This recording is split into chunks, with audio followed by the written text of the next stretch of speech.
aujourd'hui, le masculinisme, c'est tellement diversifié et il y a vraiment un masculinisme pour chaque type d'homme. S'il y a un loup dans une vidéo, fuyez. C'est un contenu masculiniste.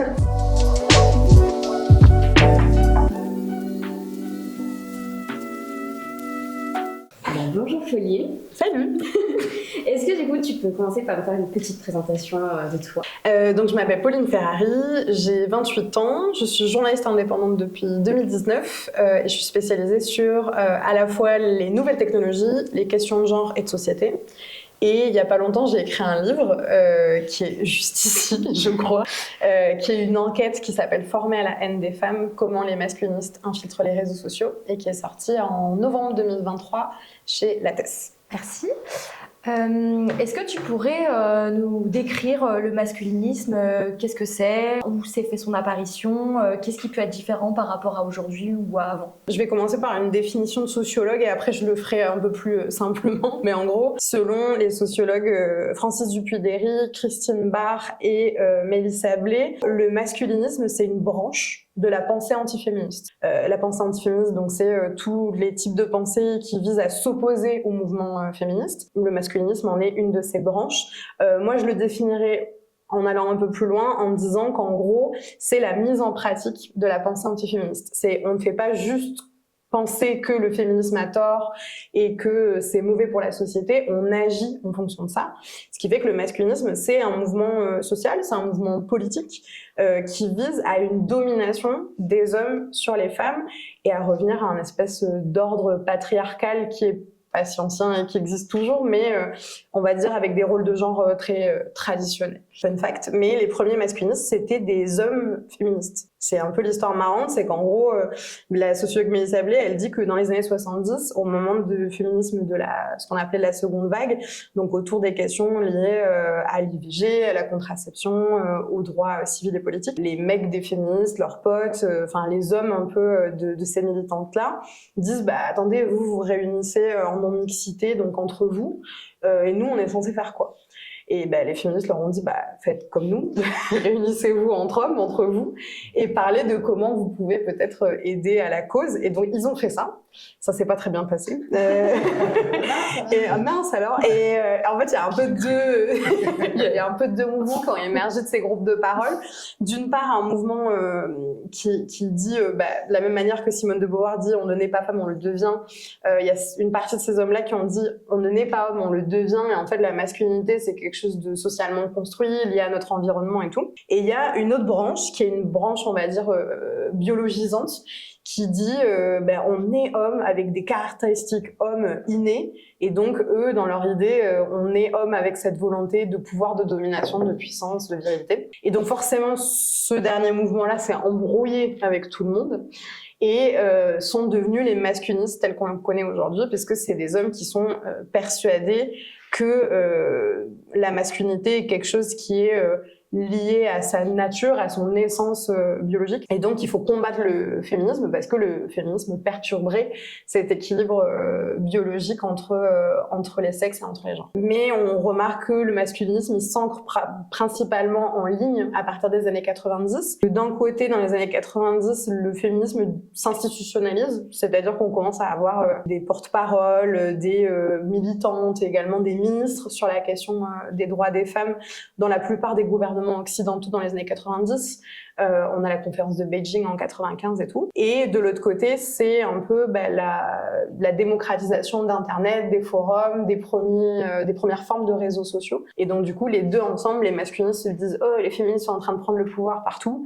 Donc on va dans un espace où pour le coup, a priori, les mouvements féministes et progressistes n'ont pas encore pris la main, qui est Internet, parce que Internet à cette époque-là était beaucoup par et pour les hommes. Donc voilà, donc les masculins à partir des années 90 grandissent un peu sur ces forums obscurs d'Internet. Et du coup, comme tu disais, tu as écrit un livre. Ouais, il paraît, ouais. C'est ce qu'on a entendu dire. Donc, Former à la haine des femmes. Donc, est-ce que tu peux nous parler un peu de la jeunesse du coup, de ce livre? Combien de temps ça t'a pris Du coup, moi, je travaille sur les questions de masculinisme en ligne depuis le début de ma carrière, donc un peu plus de 5 ans. Et depuis un peu plus de 4 ans, je fais de l'éducation aux médias et à l'information en collège et en lycée, principalement en Seine-Saint-Denis où j'habite. Et je travaille principalement avec les ados sur les questions de nouvelles technologies, leur rapport à l'information, tout ça. Et il y avait des choses qui ressortaient pendant ces séances d'éducation aux médias qui me rappelaient beaucoup ce que je pouvais voir sur les forums masculinistes quand j'étais adolescente, mais aussi pendant tout mon travail journalistique. Donc il a commencé à avoir des récurrences un peu comme ça, et je me suis rapidement rendu compte que les ados avaient certaines pensées, certains réflexes liés au masculinisme, et que les contenus masculinistes que moi je pensais encore, on va dire, conscrits à des petits forums un peu obscurs d'internet, au final étaient accessible sur des plateformes très grand public, comme Instagram, comme Twitter, comme TikTok. Et donc, ça m'a donné envie d'aller un peu plus loin et d'enquêter aussi. J'ai passé très peu de temps, en fait, dans le sens où j'ai fait 3 mois d'enquête pure et 3 mois d'écriture pure. Donc 6 mois, c'est très court pour une enquête. Et comme ça fait très longtemps que je travaille dessus, je savais un peu où je m'en allais aussi. Par contre, ce que ça m'a permis, c'est d'y passer H24 mon temps dessus.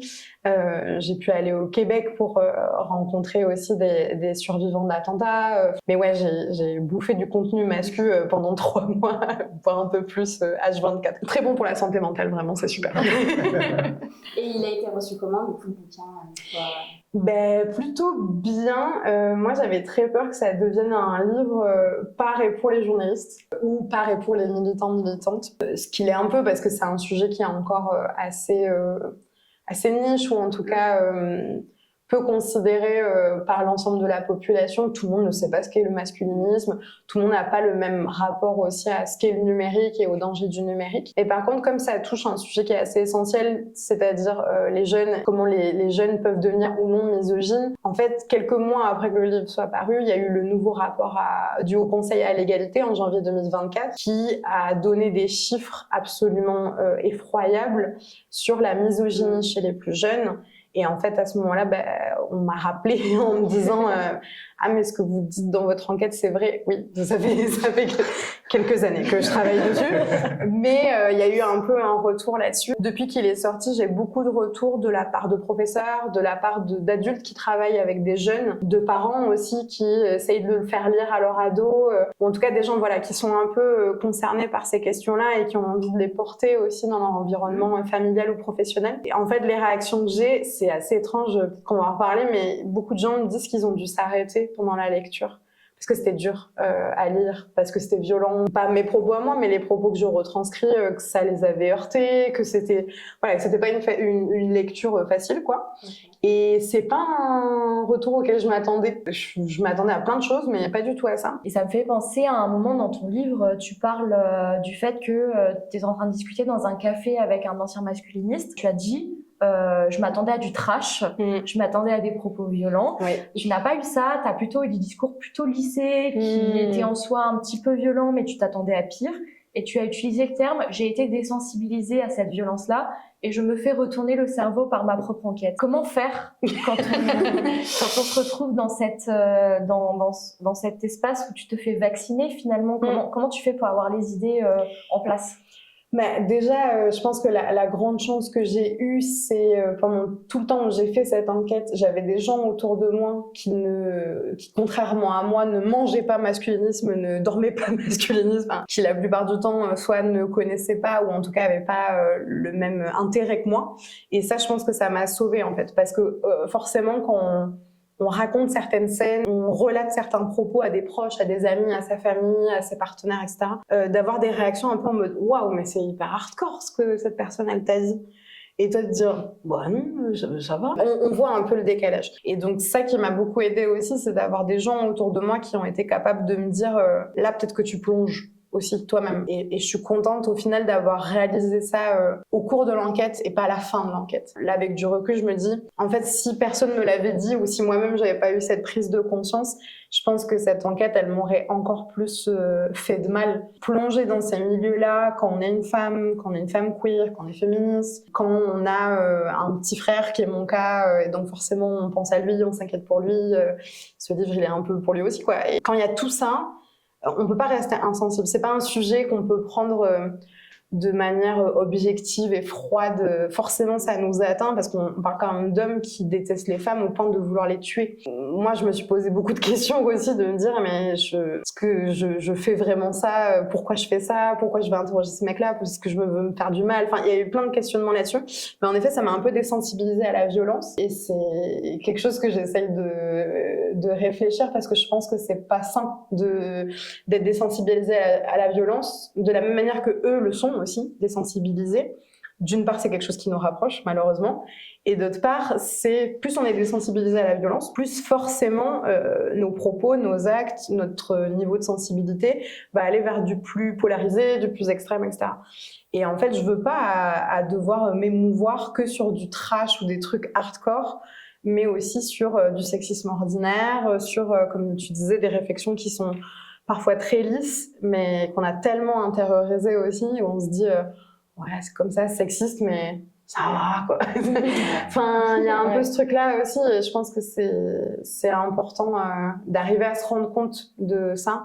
Mais je pense qu'on est tous et toutes un peu désensibilisés à la violence parce qu'on vit dans une société qui est violente, quoi. Pour continuer dans cette idée-là, est-ce que du coup, ça voudrait dire que selon toi, quand on travaille, comme toi par exemple dans l'éducation aux médias ou dans la santé sexuelle ou en tout cas dans la communication sur ces questions-là, il y a un risque d'un point de vue personnel qu'on devienne malgré tout plus tolérante sur par exemple des situations personnelles qui pourraient nous arriver Ah, c'est une bonne question. En fait, je sais pas si on devient plus tolérante ou au contraire plus parano. Par exemple, dans le bouquin, moi, j'ai souvent dit, je vois des mascus partout. Et c'est un peu le cas. Et un peu le cas dans le sens où je me suis désensibilisée. Et en même temps, il y a certaines choses comme ça, quand on les remarque, des phénomènes un peu latents, on ne peut pas s'empêcher de les voir partout. Et je pense que c'est comme le féminisme, ou c'est comme les théories queer, ou sur les théories sur le racisme, l'antisémitisme, etc. Une fois qu'on a compris comment ça fonctionnait de manière systémique, on ne peut pas ne pas le voir. On est obligé de le voir dans notre quotidien, on est obligé de voir le sexisme ordinaire, le mansplaining, le manspreading, on est obligé de le voir. Je sais pas si ça nous rend plus tolérantes, mais par contre, en effet, je pense que ça peut faire baisser certains niveaux de gravité. Et je pense que c'est vraiment important pour toutes les personnes qui travaillent sur des sujets traumatiques, peu importe leur travail d'ailleurs, que ce soit avec des jeunes, en journalisme, etc., d'avoir un accompagnement en santé mentale. Je pense que c'est très important. Moi, j'ai la chance maintenant de pouvoir être suivie parce que il y a des dispositifs qui existent pour les journalistes qui travaillent sur des sujets traumatiques. Mais moi, j'ai mis du temps à me dire, mon sujet de travail est un sujet traumatique parce que pour moi, c'était pas un sujet traumatique. Ça, c'est des mecs sur Internet qui disent qu'ils veulent buter des femmes, dont moi. C'est pas très grave. Ça passe, quoi. Mais je pense que c'est une bonne question à se poser, en effet, de son propre seuil de tolérance et son propre seuil, au contraire, de paranoïa. Je pense que c'est important d'arriver à avoir où on se situe aussi là-dessus. Au début, tu disais dans les années 90, c'est pas les masculinistes que l'on voit aujourd'hui, tu as vu ce qu'on voit aujourd'hui.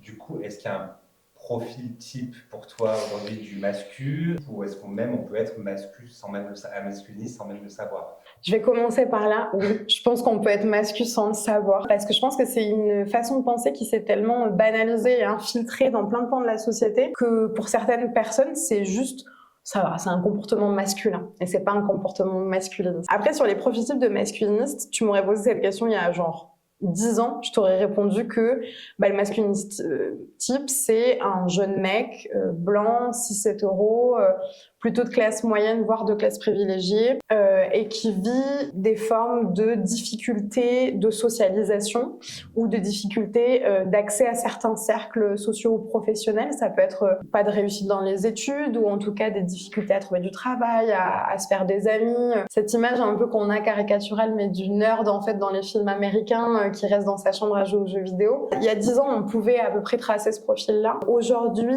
le masculinisme, c'est tellement diversifié et il y a vraiment un masculinisme pour chaque type d'homme, chaque centre d'intérêt. Il y a du masculinisme pour les femmes aussi. Donc, il y a vraiment autant de masculinisme qu'il y a de goût. Ce qui fait que les seuls points communs qu'on peut avoir maintenant, c'est que les masculinistes, un profil type de masculiniste, c'est un homme, en grande majorité cis-hétéro, c'est tout.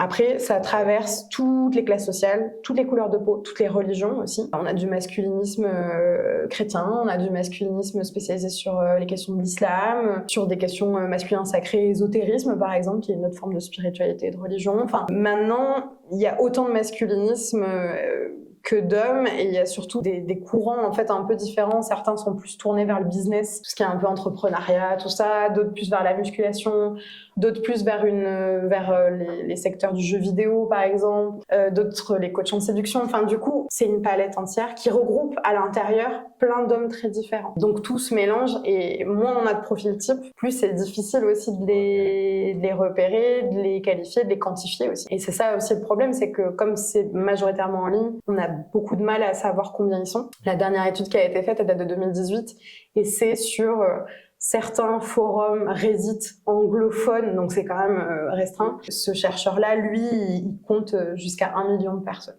sur les forums Reddit anglophones, sachant que sur Internet, l'anglais, c'est la langue majoritaire. Mais lui, il compte jusqu'à 1 million. 1 million, déjà, c'est beaucoup. Toi, dans ton travail d'enquête, du coup, tu t'es créé des profils, et en très peu de temps, tu as eu des discours, t'as eu des vidéos, c'était très axé bien-être, en gros. Ouais, très axé développement personnel. En gros, ce qui s'est passé, c'est que du coup, j'ai essayé de tester avec 2 profils, et alors 2 âges différents et 2 manières de procéder différentes sur TikTok. Du coup, le premier profil, je me suis créé profil d'un jeune homme de 20 ans qui a des intérêts très spécifiques. Donc, c'était le sport, l'humour, et éventuellement, il venait de vivre une rupture. Et en gros, ce que je faisais, donc je scrollais sur TikTok, et chaque fois qu'il y avait un contenu où je me disais « Ah, ça peut l'intéresser vu les critères que j'ai mis en place », je likais. Donc forcément, j'entraîne l'algorithme aussi. Et donc ça, avec ce compte-là, je suis arrivée sur un premier contenu masculiniste au bout de 7 minutes. Donc ça allait assez vite. Moi, je m'étais dit, j'entraîne un peu et je le referai plus tard. Et au final, au bout de 7 minutes, j'étais là, ok, d'accord. Bon, d'accord. Et une des premières vidéos, c'est des espèces de vidéos qui sont fabriquées par intelligence artificielle, qui sont souvent soit des personnages de séries où il y a juste la bouche qui bouge. Elles sont un peu flippantes, ces vidéos d'ailleurs. Et où la voix est faite aussi en intelligence artificielle, et c'est beaucoup de contenu un peu motivationnel, inspirationnel, très les autres vont se moquer de toi, mais il faut que tu continues jusqu'au bout pour être un vrai homme, etc. Beaucoup de choses comme ça. Et pour le deuxième profil, j'ai créé quelqu'un d'un peu plus jeune, donc 16 ans, sachant qu'il demande pas le genre sur TikTok quand on s'inscrit. Donc c'est un peu l'algorithme qui façonne aussi selon ce que l'algorithme comprend. Et donc du coup, avec ce deuxième profil-là, je me suis dit, j'essaye de scroller, mais je like rien. Je n'interagis pas avec le contenu. Juste, je scrolle et je vois ce qui arrive sur mon algorithme, sachant que je n'interagis pas avec. C'est pas une méthode qui est très rigoureuse scientifiquement, mais c'était un peu pour voir. Et je suis arrivée sur un premier contenu masculiniste au bout d'une dizaine de minutes. Donc on n'est pas si loin en fait. C'est juste que le fait d'interagir avec le contenu permet de cibler beaucoup plus vite les centres d'intérêt, mais l'algorithme comprend très vite qu'on est un jeune garçon, ou en tout cas qu'on aurait des goûts présumés comme étant masculins de jeunes mecs, quoi, c'est-à-dire des pranks qui se passent au collège, enfin des trucs qui feraient un peu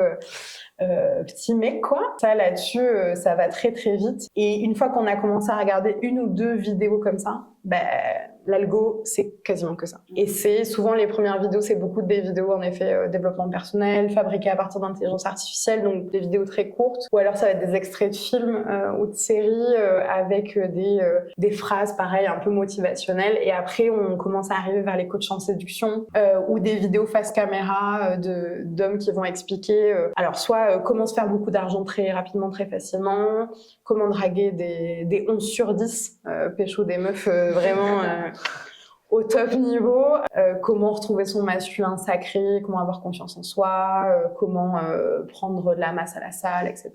Mais toujours avec un fond très viriliste en fait. C'est pas juste des vidéos, parce qu'en soi avoir des vidéos qui disent comment avoir confiance en soi ou comment avoir des gros bras, ça fait de mal à personne en fait. Et je pense que ça aide peut-être des gens, mais le discours derrière qui est de dire par exemple de commencer une vidéo en disant comment avoir des gros bras parce que sinon il n'y a aucune meuf qui voudra de toi. Là déjà, on tombe dans quelque chose qui est, c'est pas pour son développement personnel, c'est pas pour son intérêt personnel, c'est pour les femmes qui sont forcément vénales et intéressées que par le physique et l'argent, quoi. Ouais, justement, j'allais te demander comment on fait pour reconnaître genre un contenu qui est masculiniste, tu vois, par rapport à... Alors déjà, il y a une première règle, s'il y a un loup. D'accord. Vraiment, s'il y a un loup dans une vidéo, fuyez. C'est un contenu masculiniste. Ouais, s'il y a un loup, une meute, un loup-garou parfois. Des fois, il existe des choses sur Internet que je maîtrise pas. Parce qu'il y a beaucoup cette figure chez les masculinistes du mâle alpha, donc du chef de meute. Donc les loups, ça revient extrêmement souvent. C'est assez intéressant d'ailleurs, enfin, je pense qu'il y a une étude zoologique à faire. Ça peut être une bonne chose. Deuxième chose, si vous voyez une vidéo d'un homme qui parle tout seul devant un micro comme celui-là, généralement ça pue. Pareil, que ce soit les Alexis Chen et compagnie, aux États-Unis il y a une tendance, ils appellent ça les podcasts bro. Donc c'est souvent des vidéos qui sont faites exprès pour les réseaux sociaux. En fait, c'est pas vraiment un vrai podcast, pas comme le vôtre. En fait, ça va pas être diffusé. C'est juste on fait semblant de faire un podcast, donc avec la mise en scène du micro et tout, pour garder que des extraits très provocants et chocs à mettre sur les réseaux sociaux, pour attirer de l'engagement, que ce soit clivant, que ce soit provoquant et tout. Donc ça, si vous voyez un homme parler tout seul derrière un micro et qui commence à parler des femmes, déjà ça pue, généralement. C'est qu'il va dire quelque chose qui est, à mon avis, pas très féministe. Et après, il y a certaines références culturelles qu'ont les masculinistes qui peuvent permettre aussi de spotter. C'est-à-dire que les masculinistes ont toujours un peu les mêmes références de séries et de films qu'ils vont beaucoup réutiliser. Donc le top du top, c'est Thomas Shelby dans les Peaky Blinders, donc qui est une série qui se passe à Birmingham dans les années 20, qui parle d'une famille un peu dans l'illégalité de gangsters. Mais la figure de Thomas Shelby est très utilisée par les masculinistes. Toutes les figures de tueurs en série, Christian Bale dans American Psycho, des figures de guerriers du style Sparte, 300, j'ai oublié tout ce qui est le Joker aussi, avec des figures très cicatrisantes autour du tueur fou, ce genre de choses. Voilà, on peut avoir des films un petit peu comme ça qui reviennent des références à la pop culture, toujours des personnages masculins très froids, très charismatiques, très marginaux aussi souvent. Et ouais, si on voit ce genre de contenu avec de l'intelligence artificielle, un loup et une phrase motivationnelle, là il faut fuir absolument. C'est noté. Généralement c'est du contenu masculiniste. Parce que tu as fait la référence plusieurs fois à du développement personnel. Oui. Est-ce que tu as des exemples de type de contenu en développement personnel qui en fait tombe dans le masculinisme? En fait, déjà dans le développement personnel c'est très large et c'est très populaire depuis quelques années. Du coup, à l'intérieur, on retrouve énormément de choses. Mais par exemple, il y a tout un délire, de la même manière qu'il y a autour du féminin sacré, donc autour d'une espèce de nature féminine sacrée suprême liée à notre utérus comme signe de pouvoir divin. Il y a un peu le même truc avec le masculin sacré. Donc toutes les théories dont je vous disais des masculinistes au début, c'est-à-dire la puissance innée des hommes, etc. On retrouve pas mal ça. Donc ça va être par exemple tout ce mouvement des mecs qui décident de vivre à moitié à poil dans la forêt et de manger que de la viande crue. Avec ce truc de on vit comme les hommes des cavernes et on retrouve notre puissance masculine. Ça va être aussi certains groupes qui ont été identifiés et pointés du doigt par la MIVILUD, donc la mission interministérielle de lutte contre les dérives sectaires. Waouh, je l'ai dû premier coup.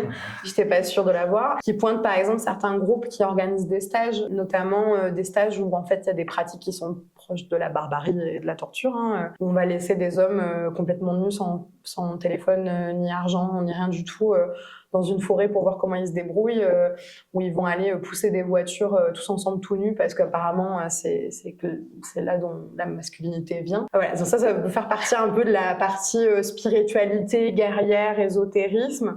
Dans le développement personnel, il y a un peu toute cette vibe aussi très américaine et très capitaliste autour de l'entrepreneuriat, donc du self-made man, qui s'est fait tout seul, qui investit dans la crypto, qui fait un peu des arnaques de schéma pyramidal ou de copy trading, enfin des choses comme ça. Et donc, il y a une vision aussi, une manière d'exprimer sa masculinité qui est celle d'un businessman.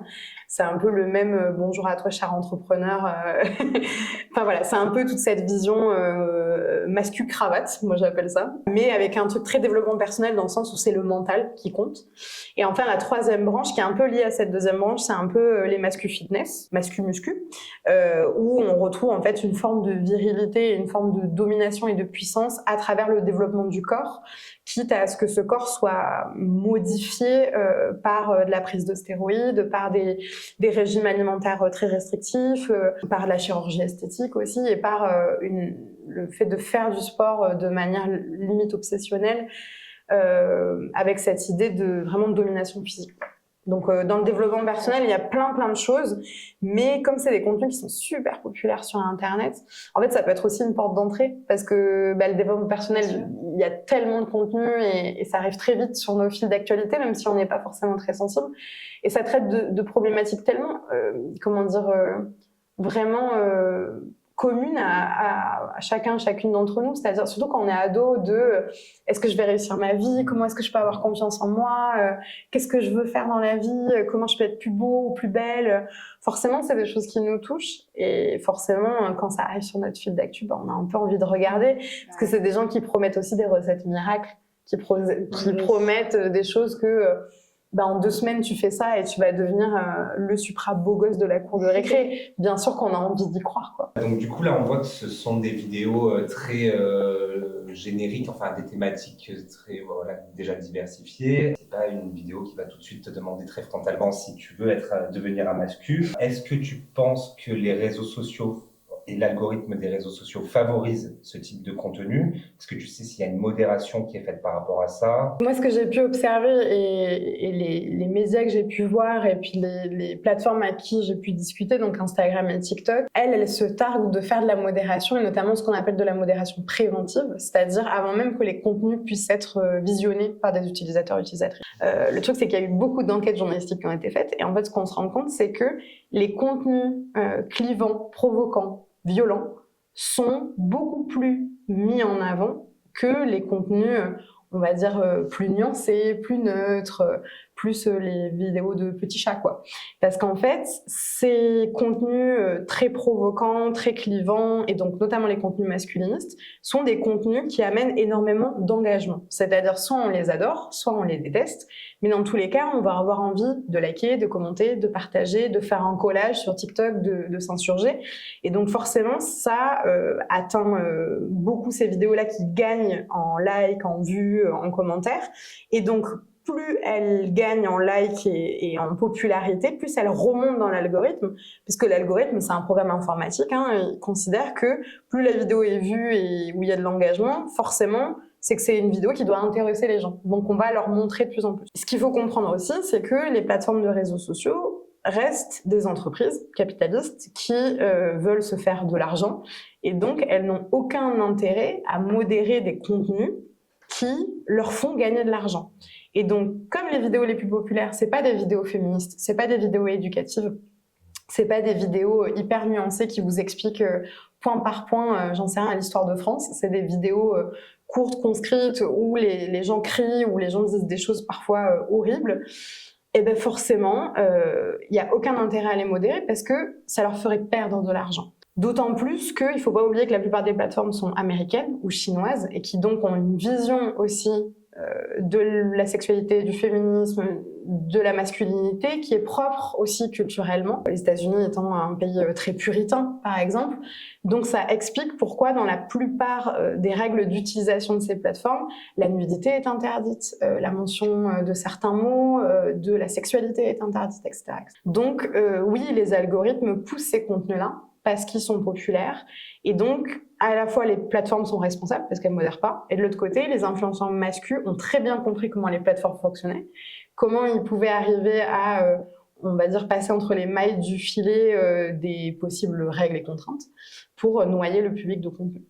Donc là-dessus, les deux, en fait, fonctionnent très bien ensemble en binôme. Quand on est spécialisé comme toi sur ce sujet-là, est-ce que quelquefois tu ressens un sentiment de trop tard par rapport au masculinisme et notamment par rapport aux jeunes garçons? Ouais, quand même beaucoup parce que moi ça fait 5-6 ans que je travaille sur le sujet. Les forums masculins, j'ai commencé à les connaître quand j'étais adolescente, donc il y a un peu plus de, j'allais dire 10 ans, presque 15 ans maintenant. Mais... Donc forcément, il y a un peu ce truc d'être comme la légende de Cassandre de Troie. Cassandre de Troie, c'est la femme qui criait « on va se faire envahir, on va se faire envahir, il va y avoir une guerre » et tout le monde lui a dit « ouais, ouais, tais-toi ».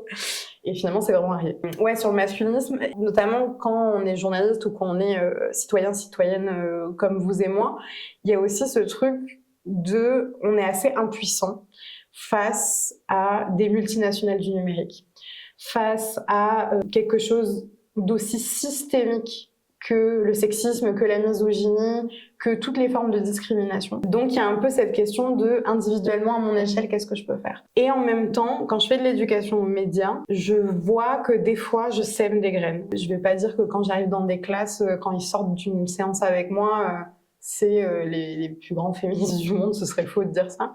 Mais je me rends compte que des fois, on sème des petites graines, ou en tout cas, on rassure, notamment les filles, sur le fait que ce qu'elles pensent, qu'elles ressentent, est légitime. La violence qu'elles peuvent ressentir de la part de leurs camarades de classe, par exemple, c'est réel, c'est pas dans leur tête, elles sont pas folles, en fait. Ou alors d'avoir des garçons qui sortent un peu des normes de genre traditionnelles de la masculinité, leur dire aussi on est là, on comprend ce que tu vis. Je sais pas si c'est trop tard, mais oui, moi il y a des fois je me dis quand je vois les chiffres des différents rapports, quand des fois il y a des attentats qui se produisent en Amérique du Nord, j'ai tendance à projeter, à me dire mais imagine il se passe ça en France, ou quand on voit le nombre de féminicides. Enfin, il y a plein de choses qui ramènent à la réalité où on se dit mais à quoi ça sert en fait qu'on continue à lutter, à quoi ça sert, j'ai écrit cette enquête, enfin. Et au final, quand on t'intervient dans les classes, quand tu es proche du terrain, quand tu es proche des jeunes, tu te rends compte que oui, ça a un intérêt parce que ils sont encore à une phase, notamment d'adolescence, où ils ont la marge encore pour grandir. Là où les masculins adultes, on va dire, les plus âgés, je sais pas si eux, par exemple, on peut les récupérer. Ça, je sais vraiment pas. Ou alors, il faut qu'il y ait... quelque chose qui se passe dans leur vie, une grande dissonance cognitive, une rencontre qui change totalement leur manière de voir le monde. Mais on sait très bien que plus on vieillit, plus on reste très ancré, enfin tout le monde sur ses points de vue, c'est normal. Mais du coup, d'autant plus travailler avec les jeunes qui ont encore cette marge de manœuvre de découverte de leur propre identité et leur propre point de vue aussi, quoi. Et du coup, tu parles un peu justement de cette marge de manœuvre à faire un peu avec les jeunes. Pour toi, du coup, ça a quoi un peu comme conséquence aujourd'hui ce masculinisme, que ce soit aujourd'hui genre sur notre société, mais aussi sur les futures générations si ça s'arrête pas, quoi. Déjà, le masculinisme, ça tue tous les jours, tous les ans, dans plein de pays différents. On a des cas d'attentats misogynes de masse, principalement en Amérique du Nord. Et on a tendance à se dire, c'est de l'autre côté de l'Atlantique, du coup ça va. Il y a aussi des cas en Europe.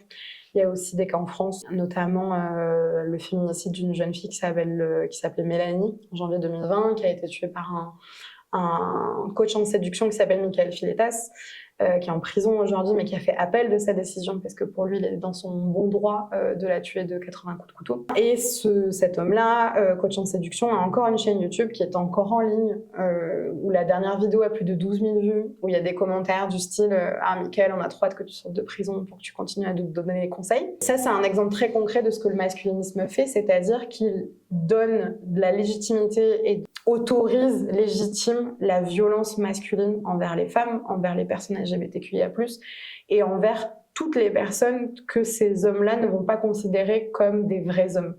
Donc, je pense aussi à des hommes racisés, des hommes non valides, des hommes non blancs, etc., etc. Faut pas oublier que c'est l'historienne du féminisme Christine Barr qui dit que elle parle d'intersectionnalité des haines, et c'est une expression que j'aime beaucoup.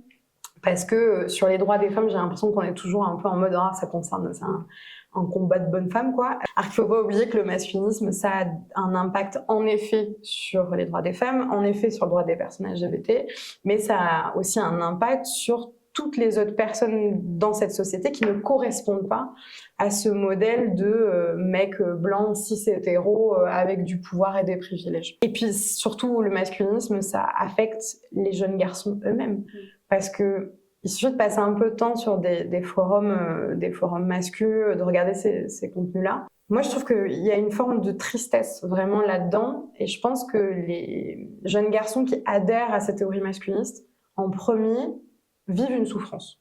Cette souffrance, je pense qu'il faut la prendre au sérieux et prendre au sérieux qu'elle, pour eux, à cette période-là, elle est réelle. Ça ne veut pas dire que tous les hommes sont discriminés dans notre société, loin de là, mais pour certains adolescents, pour un individu, peut-être que niveau santé mentale c'est compliqué. Peut-être que sa confiance en soi c'est vraiment pas ça. Peut-être que au niveau de son rapport à son corps, son rapport aux autres, son rapport à la gente féminine, si c'est un jeune garçon hétérosexuel, c'est compliqué. Et en fait ces souffrances-là, comme elles ne sont pas prises au sérieux sous le prétexte que c'est l'adolescence, tout le monde vit une adolescence de merde, c'est un peu vrai. Moi, mon adolescence, j'aurais aimé qu'on me prenne au sérieux aussi sur certaines problématiques que j'avais pu avoir.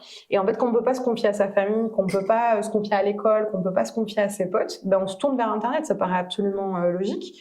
Et sauf que le problème, c'est que quand on tape par exemple sur Google comment draguer une fille, qui est une recherche très courante quand on est ado, de se dire que, comment je fais quoi, est-ce que vous avez des tips? Parce que quand t'as 14-15 ans, t'as jamais fait, donc tu sais pas comment on fait quoi. La première page de résultats Google, la moitié c'est des sites de coach en séduction. Donc c'est qu'il y a un problème aussi dans la réponse qu'on amène à ces jeunes-là. Sur leur souffrance quoi. Je pense que ça là-dessus tant qu'on l'aura pas considéré, on l'aura pas réglé, ça continuera à être quelque chose qui affecte, qui tue parce que ça légitime les jeunes garçons à être hyper misogynes et bien sûr que tous les mecs qui ont regardé quelques vidéos de mascu, ils vont pas se pointer dans une école avec un AK-47 et tirer sur tout le monde.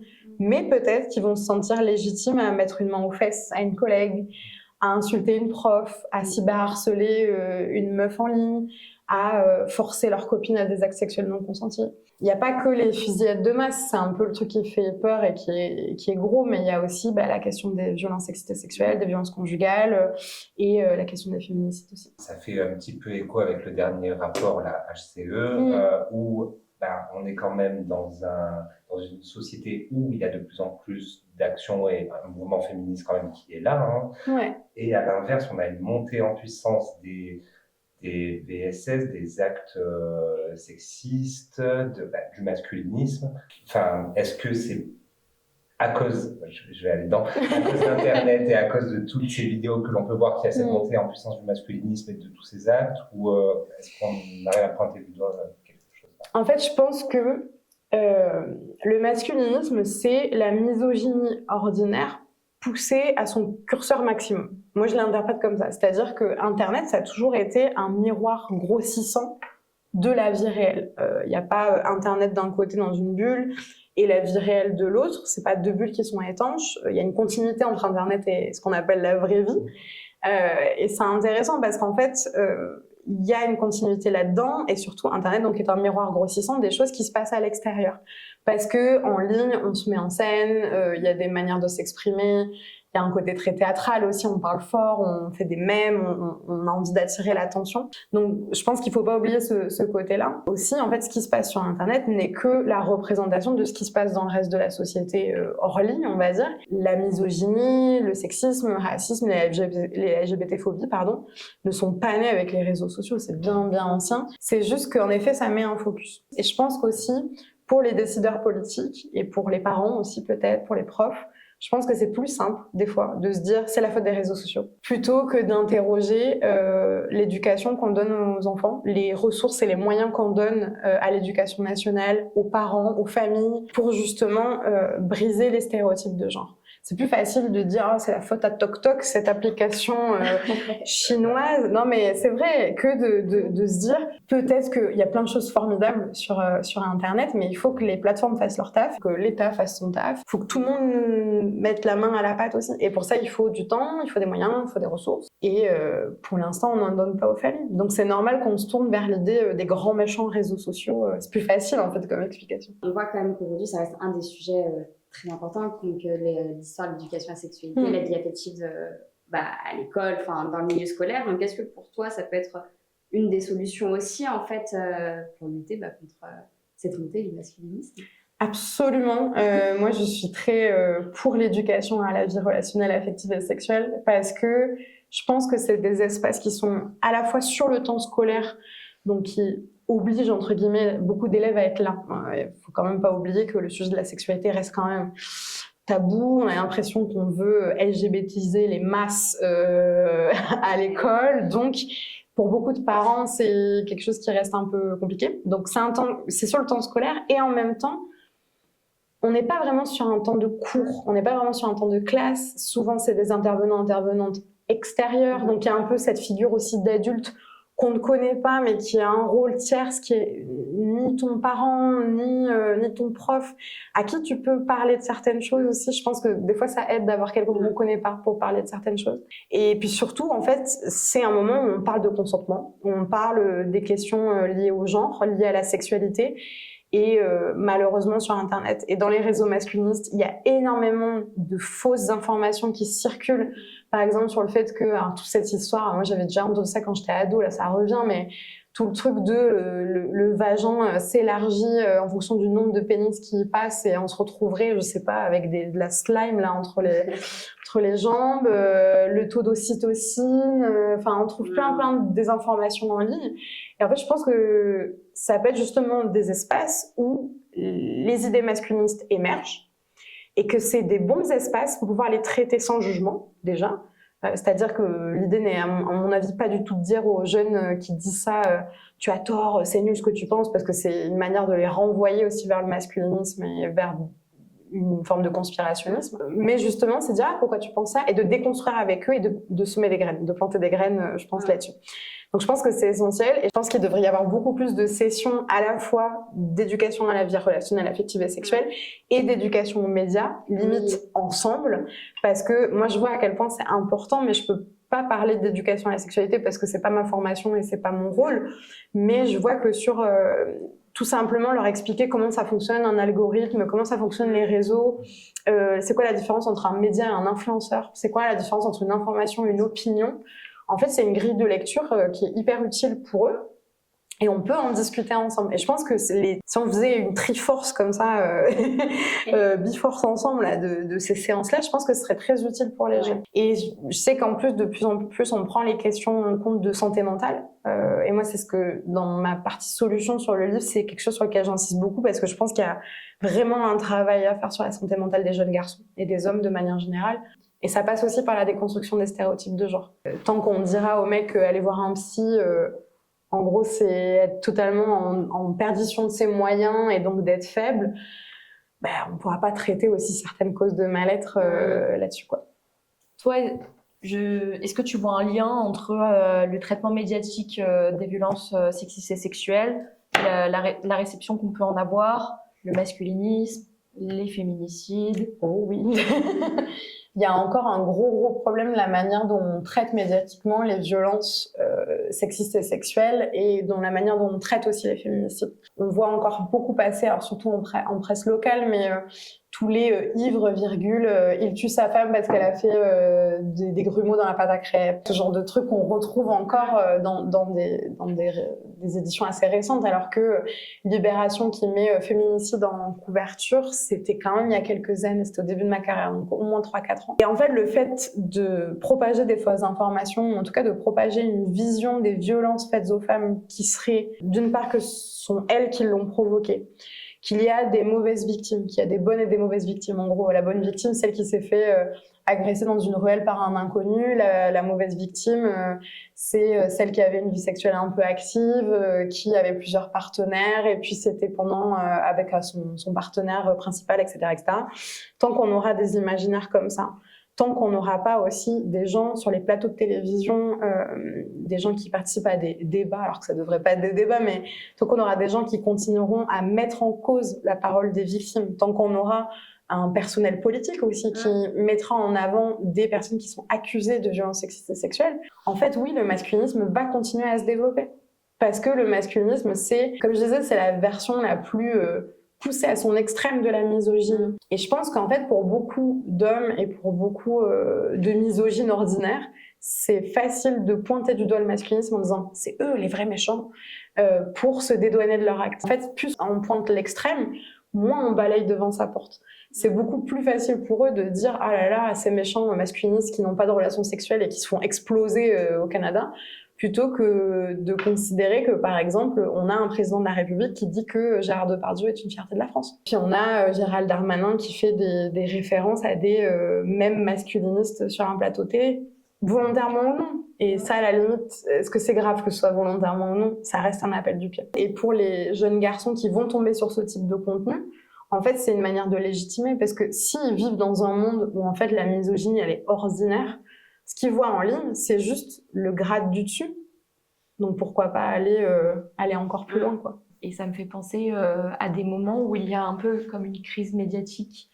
Typiquement, l'année dernière, il y a eu le procès Johnny Depp Amber Heard. Ouais. Est-ce que c'est un peu une occasion aussi d'alimenter... Est-ce que tu as pu l'observer un petit peu en tant que journaliste? Ouais, absolument, parce que le procès Depp Amber Heard, en fait, c'est un cas d'école de la force des masculinistes et de leur capacité d'organisation. Dans le sens où, donc, quand le procès commence, c'est un procès en diffamation. Il faut pas oublier que, voilà, Depp et Heard sont tous les deux des grandes stars. Et donc, forcément, à chaque fois que ça concerne des stars, ces histoires de procès sont toujours renvoyées dans le camp de la presse people, de la presse à scandale, et donc les médias généralistes, les médias sérieux, mainstream, se disent « Oh, ça, hein, des stars qui se bagarrent pour savoir qui va toucher $1 million, pas pour nous ». Le problème, c'est que d'une part, c'est un mépris de la culture populaire, et d'autre part, ça a laissé une branche, une voie ouverte pour que les masculinistes puissent imposer leur narratif et leur discours. C'est le principe des journalistes. Le principe des journalistes, c'est de raconter ce qui se passe, mais c'est aussi de transmettre les discours et les narratifs des différentes parties dans un procès. Là, il y avait qu'un seul point de vue, c'était celui de Johnny Depp, qui était perpétré par des masculinistes. C'était les seuls à couvrir le procès. Donc, c'est les premiers qui ont lancé des hashtags complètement délirants et particulièrement violents vis-à-vis d'Amber Heard, que tout le monde a repris. Ces hashtags se sont transformés en vidéos TikTok. Donc on fait des vidéos TikTok qui deviennent un peu virales, et comme TikTok, tout est affaire de viralité, bah même des gens qui ont rien à voir avec l'affaire, qui savent pas du tout ce qui se passe, reprennent les sons sur TikTok ou reprennent la trend, etc. parce qu'ils ont compris que c'est des vidéos qui marchent bien. Donc forcément, on va les refaire. Et c'est comme ça qu'on se retrouve quelques semaines après l'ouverture du procès avec des jeunes de 14 ans en train de faire des TikTok dans leur chambre où ils se moquent d'une femme qui témoigne de violences conjugales et de violences sexuelles. En plus des violences sexuelles telles qu'elles sont décrites, particulièrement graphiques et assez hardcore quand même. Quelques semaines après le procès, moi j'avais commencé à couvrir un peu le procès. À l'époque, je travaillais pour 20 minutes et je faisais beaucoup de l'analyse média. Et j'essayais de comprendre ce qui se passait sur les réseaux sociaux, parce que même moi qui n'avais pas suivi le procès, je me retrouvais inondée de vidéos YouTube sur le sujet, de TikTok, et je comprenais pas ce qui se passait, j'avais pas suivi le procès. Et je me suis dit, il y a un problème là-dessus. Ce procès a créé vraiment, y compris chez des personnes qui se disaient très féministes, des comportements et des manières de défendre Johnny Depp comme si c'était leur daron, là, vraiment, qui m'ont laissé sans voix. Et journalistiquement, c'était très compliqué parce que tu sens qu'il y a quelque chose qui se passe, mais t'arrives pas à mettre la main dessus, tu peux juste relater ce qui se passe sur l'instant T. Et il a fallu attendre le documentaire Cécile Delarue avec La Fabrique du mensonge pour avoir cette information que c'était les avocats de Johnny Depp qui avaient envoyé des informations à des streamers masculinistes. Mais ça, il a fallu attendre quasiment 1 an, 6 mois, 6-8 mois pour le savoir. Mais sur le moment, moi, je pouvais juste observer que ça partait en cacahuète, quoi. Et que c'était pas en faveur d'Amber Heard, clairement pas. Mais du coup, tu vois, en partant de cet exemple, parce que tu penses que la com et les médias, de manière générale, ont un rôle aussi en fait à jouer, tu vois. Bien sûr. Ouais. Non, mais je veux dire, et en fait, quel rôle en fait, ce serait faisable, parce qu'au final, on se retrouve dans des situations où...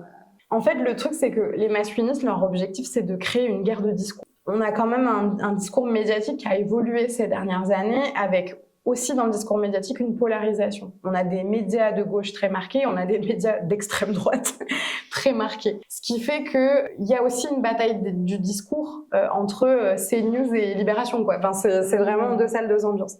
Mais donc, il faut pas oublier que ça reste une guerre de discours. Donc, si on le prend comme une guerre de discours, c'est une guerre de communication. Il faut que, aussi, du côté progressiste, de la gauche, du féminisme, des mouvements queer, il y ait la possibilité, les ressources pour pouvoir s'armer en termes de discours, de pouvoir intervenir dans les médias, de pouvoir propager aussi des rapports, des enquêtes statistiques, quantitatives, qualitatives. Et pour l'instant, c'est pas ce qui se passe. On réserve quand même une majorité de la communication médiatique et politique à la droite droite et à l'extrême droite. Et tous les rapports de l'Arcom le montrent. Donc il y a un vrai problème de pluralité et il manque aussi, je pense en tout cas, d'une présence beaucoup plus forte de mouvements de gauche et progressistes sur Internet. L'extrême droite a toujours été très présente en ligne, malheureusement. Et du coup, elle a beaucoup gagné de l'avance sur les jeunes aussi et sur des manières de recruter. Et je trouve que la gauche manque un tout petit peu là-dessus de ressources et en même temps on se retrouve face à des plateformes qui les censurent, donc c'est compliqué, mais oui je pense qu'il y a une vraie guerre de discours et que là-dessus c'est aussi je pense à nous en tant que société à créer nos espaces de discussion, de dialogue, nos médias aussi pour aller de l'avant quoi. L'éducation aux médias pour les jeunes et éduquer les médias. Exactement. Du coup on t'a proposé de nous sélectionner quelques petits livres dont tu avais envie de nous parler. Donc, je l'ai aimé. Oui. Si tu veux bien nous en parler. Alors, j'ai sélectionné notamment Pubère la vie à l'école des genres de Dr Capote, qui écrit des chroniques dans Cosette, mais qui est surtout animateur de prévention en milieu scolaire, en éducation à la vie relationnelle et affective. Et j'adore Didier Valentin, alias Dr Capote. Je trouve qu'il écrit super bien. Et en plus, il a une vibe de daron rocker un peu cool. Moi, j'aurais trop aimé l'avoir comme intervenant quand j'étais plus jeune. Et ce livre-là particulièrement, il est trop bien parce qu'il parle justement des questions de genre avec les jeunes, mais pas de manière surplombante ou boumeuse. Il y a beaucoup de tendresse aussi dans les relations qu'il a avec les jeunes, une vraie compréhension, un vrai non-jugement. Et je trouve que c'est un très bon livre pour tous les adultes qui veulent parler de ces questions-là avec les jeunes, qui savent pas trop par quoi commencer. Je pense que c'est pas mal. Et après, ça c'est une BD qui s'appelle Gender Flou de Tamos le Thermos. Je l'adore absolument. C'est une personne qui me l'a conseillé pour mieux comprendre les enjeux autour de la non-binarité, parce que c'est des identités dont on parle de plus en plus, mais que tout le monde ne comprend pas. Et la forme bande dessinée est assez agréable. Les dessins sont vraiment très jolis et très mignons. Et ça parle de qu'est-ce que ça fait d'être non-binaire, qu'est-ce qu'on se pose comme question, c'est quoi notre rapport avec les autres aussi quand on décide de faire ce coming out. Et c'est encore très difficile dans notre société actuellement de faire comprendre qu'on peut être ni l'un ni l'autre ou entre les deux. Mais je trouve que c'est une bonne entrée en matière, en tout cas, sur cette idée de la non-binarité. Et du coup, on va clôturer avec la petite question qu'on pose à tous et toutes nos invités, qui est de savoir quelle est la meilleure ou la plus insolite disquette ou punchline qu'on t'ait sortie en date ou que tu es sortie en date. C'était pas vraiment une disquette, mais je me suis fait mansplain un sujet que je maîtrise très bien, qui est donc le numérique. Je me suis fait mansplain en date ce sujet-là. Et le mec en face de moi a absolument voulu me prouver son propos. Il a sorti son téléphone, il a slidé sur un site d'un média papier et il m'a dit « Ah, mais je l'ai lu dans cet article ». C'était moi qui avais écrit l'article. Donc le mec m'a mansplain avec mon propre papier. Et il savait pas que c'était moi qui l'avais écrit, parce qu'il connaissait pas mon nom de famille. Mais il y a eu un truc, et j'ai fini par lui dire que c'était moi qui l'avais écrit, et ça n'a pas arrêté le mansplaining. Mais c'était un peu rigolo, quoi. Ah oui, excellent. Il a réagi comment quand tu lui as dit? Il a fait mais non, jure, voilà. Il en revenait pas trop. D'accord. Super. Ouais. Il m'a dit qu'il avait beaucoup apprécié, ça faisait plaisir. J'adore quand on me dit que mes papiers sont lisibles, donc c'est super. Bon, ben merci beaucoup en tout cas. Merci de l'invitation. Merci.